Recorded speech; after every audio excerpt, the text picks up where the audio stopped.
some people ask the question, if God loves Muhammad so much, why let him have such a difficult beginning as an orphan? As in, why doesn't God allow him to have a natural beginning like everybody else, a father and a mother? When the Imam was asked this question, he replied, God wanted to ensure nobody protected and brought up Muhammad but himself.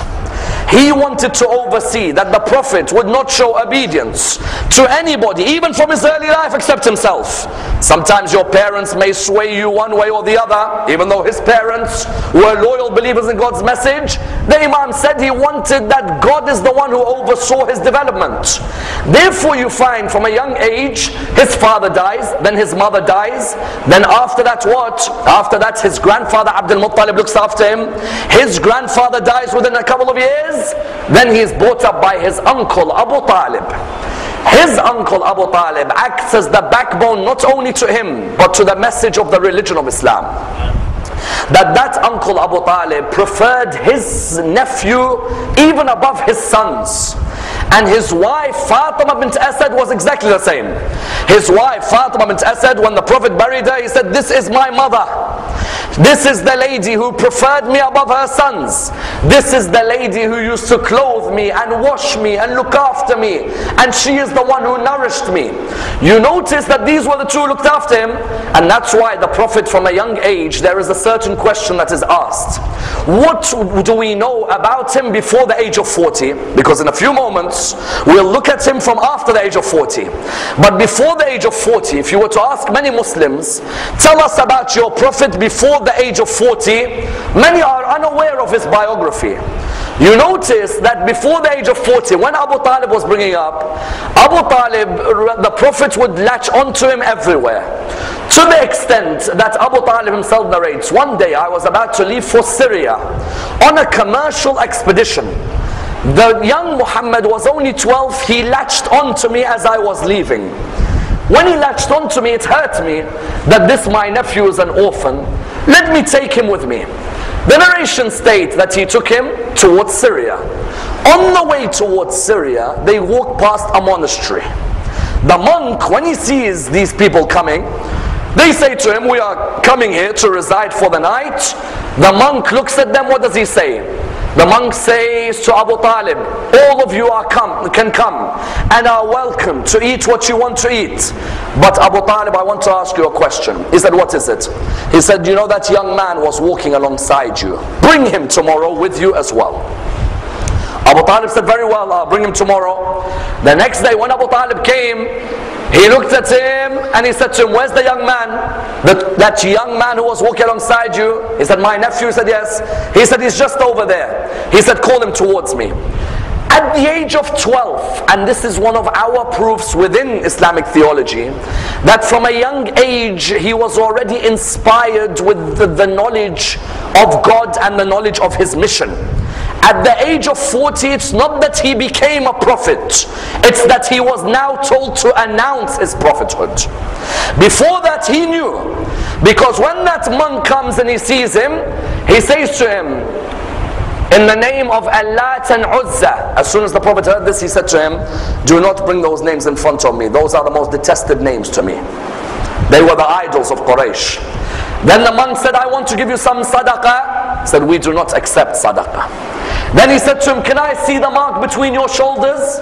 He allowed him to see the mark between the shoulders. He looked at Abu Talib. He said, Abu Talib, if you did not know already, because Abu Talib is already knowing. If you did not know already, then know that this young man is what? Know that this young man is the prophet who Jesus spoke about and who Moses spoke about. And beware of the enemies that he's going to face. And he at that moment said to him, Abu Talib said, how did you know? He said, forget these signs. When you were walking and Muhammad was next to you, I saw every tree bow down after Muhammad left it. Therefore, what do you have? You have from a young age at the age of 12. But even after the age of 12, there is this innate love for justice and removal of oppression. In which way? One of the greatest incidents in his young age was at the age of 20. And years later, he would always refer back to this. At the age of 20, he refers to when he joined and formed a group called Hilful Fudul. Hilf al-Fudul, what was it? In Arabia, many people would come for the markets. When they'd come from the markets, they'd come from outside the market area. When they'd come from outside the market area, the narration states, they'd come from outside the market area and they'd bring their goods and the people of Arabia would buy. One of these people came from Banu Zubayd, or some say Banu Zabid. He came to sell some of his goods to Al-As ibn Wa'il, the father of Amr. When he sold his goods, he said to the father of Amr, he said, Al-As, give me my money. He replied back to him by saying, which money? He said, you've just taken my goods, I want my money back. He said, there's no money for you. And you're a stranger in our land, you're not going to get your money back. And I'm one of the aristocrats of Arabia, so you might as well forget about it. This person, what did he do? He was so enraged, he went on one of the mountains in Arabia and he said, O people of Arabia, I have come as a stranger to your land, and I have been involved in a business transaction, and none of you have sought to help me when this man has taken my rights. At least one of you speak up. A 20-year-old called Muhammad speaks up for him. He gets up and he says, it is unjust for us to be like this with a person who is a guest in our location. And secondly, in a business transaction, how can we be unjust when the goods have been sold? Let us form a league which looks after the rights of business employees, and let us form a league which protects transactions within the Arabian state. How old was he? Remember, he wasn't old, he was 20.